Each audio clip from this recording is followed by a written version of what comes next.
Bueno, lo que estáis viendo en pantalla es la estructura actual del vórtice polar estratosférico. Tenemos otro, el troposférico, que os lo voy a enseñar aquí abajo. Esta es la parte troposférica. Pero bueno, pues estamos viendo diferentes capas, diferentes altitudes de la atmósfera. Y aquí lo que tenemos es como una cápsula gigantesca donde se confina el aire frío. Estos colores violetas es donde tenemos unas masas de aire más frías y comprimidas. Las moléculas de aire con el frío, con temperaturas más bajas, se juntan, se comprime, son más pesadas, y aquí tenemos pues una altitud geopotencial más hundida hacia la superficie, y por aquí son masas de aire, moléculas más separadas por mayor temperatura, más expandidas, más abombadas en la columna atmosférica. Bueno, pues todo esto que tenemos aquí es el vórtice polar troposférico que va dando vueltas, y por aquí se va moviendo el jet stream, la corriente en chorro, haciendo estas ondulaciones, ya que en la superficie o cerca de la superficie pues tenemos los continentes, los grandes sistemas montañosos,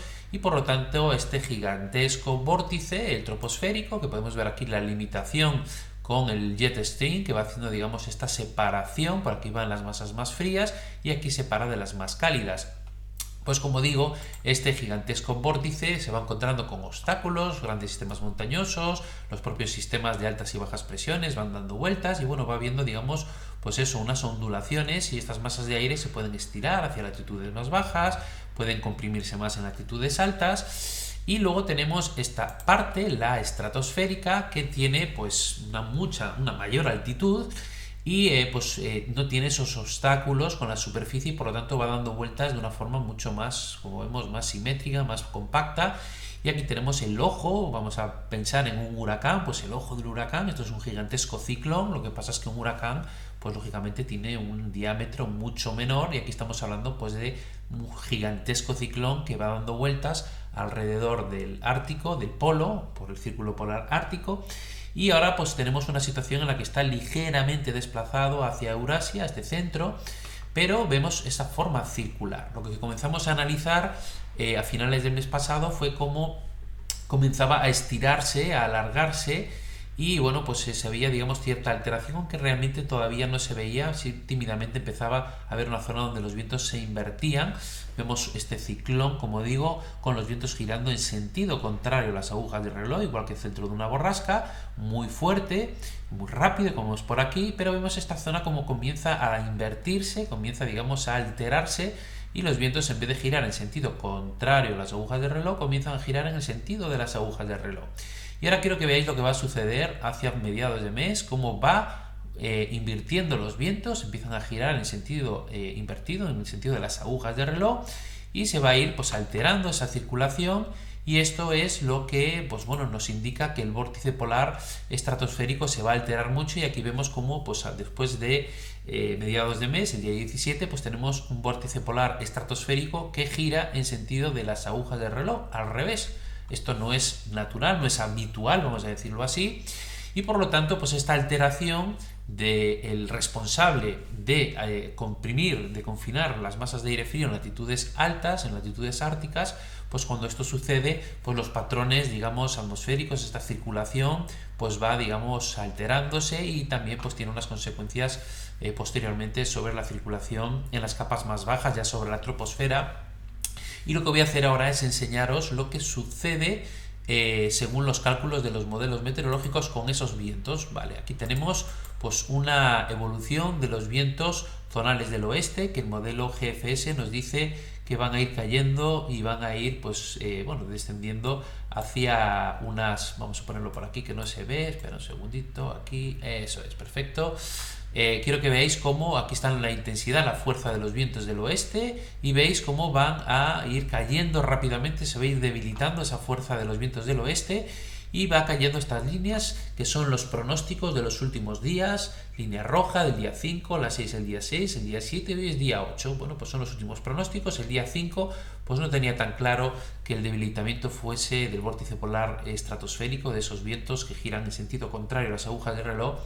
fuese a ser muy importante, pero ya en los últimos 3 pronósticos vemos como el modelo tiene claro que vamos a pasar debajo del cero, lo que indica que se van a invertir los vientos del oeste, van a pasar a negativo, es decir, aquí tenemos la intensidad de los vientos del oeste y se van debilitando y al final pues se invierten los vientos, como hemos visto antes, del oeste, y por lo tanto pues bueno, esto provoca pues que estas líneas pues pasen a valores por debajo del cero. Cuando pasan debajo del cero estamos hablando de un calentamiento súbito estratosférico mayor, es decir, un evento mayor que es capaz de colapsar, de invertir los vientos del oeste, y esto pues tiene consecuencias habitualmente bastante importantes en la evolución atmosférica en superficie, ya después en la troposfera, en la parte más baja, durante las siguientes semanas, incluso a veces durante meses. Vale, esto es lo que nos dice el modelo GFS. El modelo europeo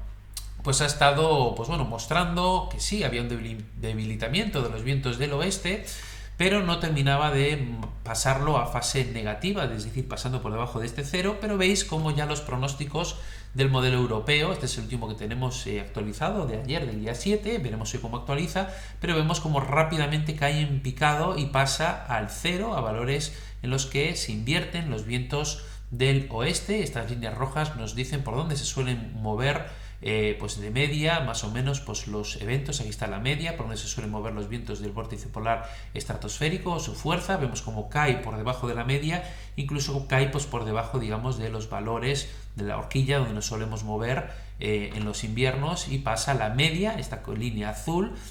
que nos dice que la mayoría de escenarios pues están pasando hacia una fase en la que se invierten los vientos del oeste. Vemos como incluso continuaría hasta lo que es, pues bueno, aquí estamos hablando del mes de marzo ya, estamos viendo pues una evolución a largo plazo en la que seguiría bastante debilitado el vórtice polar estratosférico, y aparte tenemos que añadir que ya de cara a finales de febrero, ya llegando marzo, pues el vórtice polar estratosférico, que solo se desarrolla durante los meses más fríos en nuestro hemisferio, desaparece finalmente ya en primavera, y por lo tanto se une este pues calentamiento súbito estratosférico, esta inversión de los vientos del oeste, este debilitamiento del vórtice polar estratosférico, se le une también pues la evolución estacional, que también va debilitando pues este gran ciclo. Por lo tanto, estamos hablando de una situación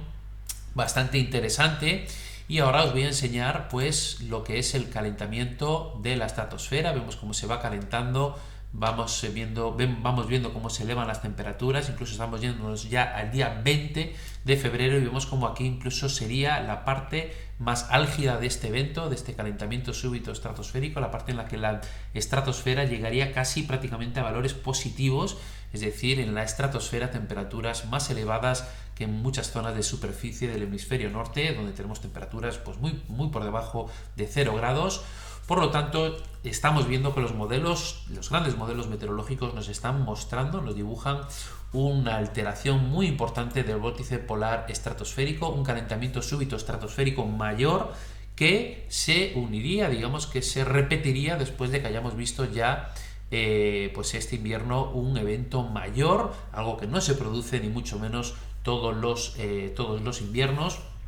Y esto es lo extraordinario, por eso he dicho, no es algo ordinario, no es algo habitual, no estamos hablando de algo peligroso o algo que sea así. Lógicamente hay que monitorear cómo afecta esto a los patrones que podamos tener en superficie, si podemos tener pues eventos invernales que sí per se pueden ser peligrosos, pero ya lógicamente de una forma indirecta. Aquí estamos viendo una alteración en los movimientos a gran escala, y esto lo que implica, este debilitamiento del vórtice polar estratosférico, es que las masas de aire frío que confina este gigantesco vórtice pues puedan descender con mayor facilidad y mayor extensión hacia latitudes medias, lo que provoca pues que pues se formen borrascas más profundas, que podamos tener eventos invernales de frío importante en latitudes medias, y todo esto digamos que bueno pues se va rompiendo, va habiendo bloqueos más importantes en latitudes árticas y fuerzan el descenso de estas pulsaciones de aire frío a latitudes medias. Estamos hablando de algo contundente, de dos calentamientos súbitos estratosféricos muy importantes. Uno ya lo hemos visto, este está en los modelos pronosticado, veremos cómo evoluciona, pero de momento parece viable, parece factible que se vaya a desarrollar, y por lo tanto, pues bueno, esto tiene unas implicaciones en la circulación a gran escala y aumentan las probabilidades de que podamos ver pues, un final de invierno y una primavera pues, más revuelta en latitudes medias, con estas masas de aire frío que el vórtice polar estratosférico, al debilitarse, no es capaz de confinar bien en latitudes altas, pero nos quedará ver cómo se mueven por latitudes más bajas y si esas grandes e importantes borrascas pues van alcanzando justo nuestro país, o las ondulaciones que seguirán lógicamente de jet stream pues nos traen pues a lo mejor una dorsal anticiclónica o lo que coincide justo por nuestro país. Estas masas descienden hacia latitudes inferiores, pero tenemos que ver exactamente dónde se posicionan, ¿vale? Esto es importante que lo tengamos en cuenta. Decir también algo muy importante, y es que ya estamos viendo pues un debilitamiento del vórtice polar, el troposférico, el que está en la parte más pegada a la superficie. Tenemos unos índices de oscilación ártica, la AO, que nos ayuda a detectar pues este debilitamiento bastante bajos, están cayendo a fase negativa. Y esto pues bueno, suele suceder posteriormente al calentamiento súbito estratosférico en semanas siguientes, pero es que ya lo tenemos instalado, este debilitamiento de la oscilación ártica. Tenemos un vórtice polar troposférico que ya está alterado, por lo tanto cabe preguntarnos en estos momentos, y esto es lo interesante para mí, qué va a suceder en las próximas semanas cuando se desarrolle este calentamiento súbito estratosférico, que se va a encontrar con un vórtice polar troposférico que ya está alterado, que ya tenemos bloqueos importantes en latitudes altas. De hecho, estamos teniendo un importante temporal en estos momentos con la borrasca Carlota. Por lo tanto, muchas cosas interesantes que analizar, nada garantizado porque esta es una ciencia inexacta y nuestro país, como veis aquí, es pequeñito en comparación a todo lo que es latitudes medias. No vamos a decir ya el hemisferio norte, pero sí las latitudes medias, y estas alteraciones que os estoy comentando pues van a afectar a los patrones atmosféricos en latitudes medias, pero tenemos que ver si afectan justo a nuestro país. Hay veces que podemos decir, oye, es que se está anunciando un evento a gran escala, cuánto se alarma, no sé qué, y al final pues sucede que en Estados Unidos hay eventos históricos que salen en la televisión, o le toca a Italia, a Grecia, o directamente pues estas pulsaciones descienden con fuerza sobre el Atlántico Norte, generan borrascas muy profundas que afectan a lo mejor a las Islas Británicas con vientos huracanados, y en general pues bueno, estamos lógicamente hablando de que la madre naturaleza no entiende de territorios políticos, no entiende de fronteras, y lo que hace es pues desparramar esas masas de aire muy frías que provocan eventos invernales importantes en latitudes medias, en estas zonas, y lo que tenemos que ver es si justo nuestro país podrá haber pues eventos invernales, y seguramente lo que más te interesa, más lluvias que puedan seguir llegando a nuestro país. De momento, hasta por lo menos mediados de la próxima semana, diferentes frentes van a alcanzar como mínimo zonas del noroeste, más allá seguramente, pero van a alcanzar nuestro país, y vamos a seguir en Meteo Vigo como siempre, pasito a pasito, analizando lo que la madre naturaleza nos puede ir deparando en los cielos. Un fuerte abrazo y gracias por seguir mi trabajo.